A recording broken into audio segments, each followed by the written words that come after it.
Here's the best Nalgene accessory you've never heard of. It's called the Hydro Pack Splash Guard. You put it on the top of your Nalgene and you can drink it so it doesn't all splash on you.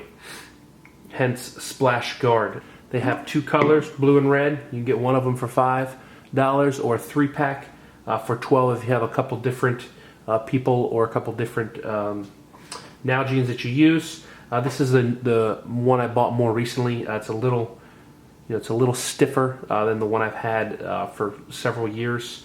Just to give you an idea of wear. You can drink out of either side. I prefer this side.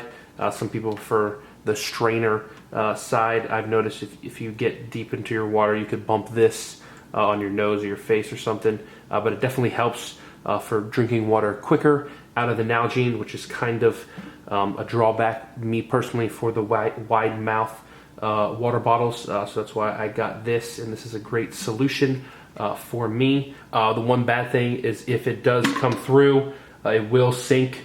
Then you got to fish it out, which, if you have a full bottle of water, it is a pain.